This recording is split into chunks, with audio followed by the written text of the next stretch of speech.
जज साहब अपनी ही माँ को आश्रम में छोड़ आए। आश्रम में माँ पर नजर रख सके इसलिए उधर के चौकीदार से दोस्ती कर ली थी और कुछ पैसे दे दिए थे।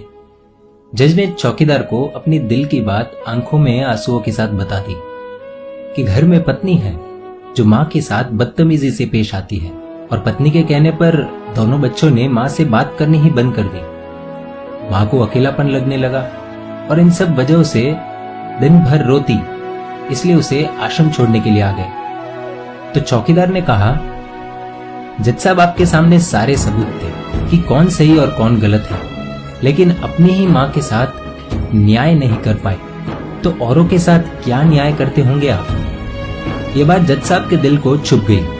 चौकीदार की इतनी सी बात का इतना असर हुआ कि 2 रात नींद नहीं आई, 2 दिन से खाना नहीं खाया और कोर्ट भी नहीं गए। ऐसा लग रहा था जैसे एक चौकीदार ने जज साहब की दुनिया हिला दी। जज साहब अपने घर में रूम से बाहर आए। दोनों बच्चे और पत्नी खाना लेकर इसी इंतजार में खड़े हैं कि कब खाना खाएंगे। तभी जज साहब ने एक कागज पत्नी को और 2 अलग कागज अपने बच्चों के हाथ में थमा दिए।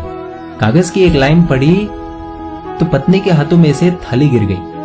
जज साहब बोले, मैं तुम्हें तलाक दे रहा हूँ, और बच्चों से कहा, आज से मेरी सारी प्रॉपर्टी आप दोनों की, मुझे कुछ नहीं चाहिए। बच्चों ने उन्हें जबरदस्ती कुर्सी पर बिठाया, हाथ जोड़कर पैरों में गिरकर इन सबका कारण पूछा।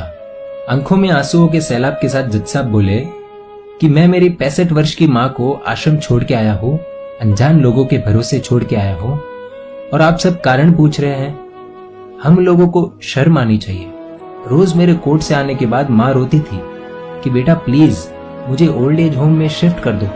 आप में से किसी ने भी माँ से सीधे मुंह बात नहीं की और ये भी भूल गए कि जिस जज को आज पूरा शहर सलाम करता है, उसी जज को बनाने में उस माँ का कितना बड़ा रोल है। कभी दूसरों के घरों में काम करने जाती तब भी मुझे अकेला न छोड़ती। ऐसी भगवान समान माँ को मैंने आश्रम में छोड़ दिया, और वो भी ऐसे लोगों के भरोसे जिन्हें ये तक नहीं पता कि माँ को क्या बीमारियां है।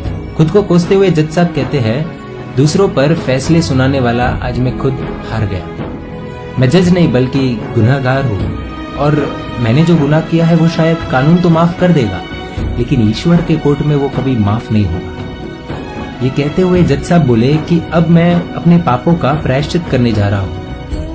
मैंने अपना सब कुछ आप लोगों को सौंप दिया है और अब अपनी माँ के साथ आश्रम में रहूंगा और उनकी सेवा करूंगा। पत्नी से जज साहब ने कहा कि याद रखना, आज तुमने उस माँ को आश्रम भिजवाया, तुम भी एक माँ हो, कल तुम्हें भी कोई आश्रम भेजेगी, तब तुम्हें मेरे इन शब्दों का अर्थ सही मायने में समझ आएगा।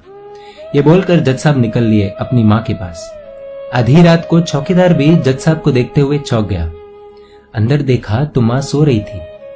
करीब जाकर देखा तो पूरे परिवार की तस्वीर से लिपट कर रोते हुए माँ सो गई थी। आश्रम का प्रशासन भी जाग गया, क्योंकि पीछे पीछे माँ और बच्चे भी आ गए। उन्हें ये एहसास हो गया कि उन्होंने क्या पाप किया है। तभी आश्रम की एक कर्मचारी बोली, हम इन्हें आपको नहीं सौंप सकते, क्या पता कल आप इन्हें मार दो तो। ये सुनते ही जज साहब की पत्नी को दिल में बहुत दर्द हुआ। वो बोल उठी कि मैडम जी, शायद हमारे हाथों बहुत बड़ा पाप हुआ है, मानते हैं, लेकिन अब हम इन्हें मारने नहीं, इन्हें एक नया जीवन देने आए हैं। आश्रम के सभी बुजुर्गों की आंखों में आंसू थे, सबके सब रो पड़े। खुशी के आंसुओं के साथ माँ को घर ले आए।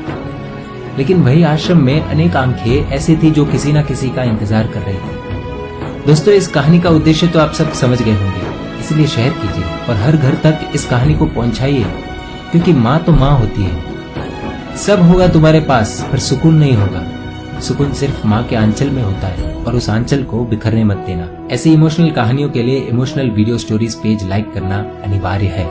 दोस्तों, आप सभी से रिक्वेस्ट है, प्लीज YouTube पर जाकर हमारे इस चैनल को भी सब्सक्राइब करें।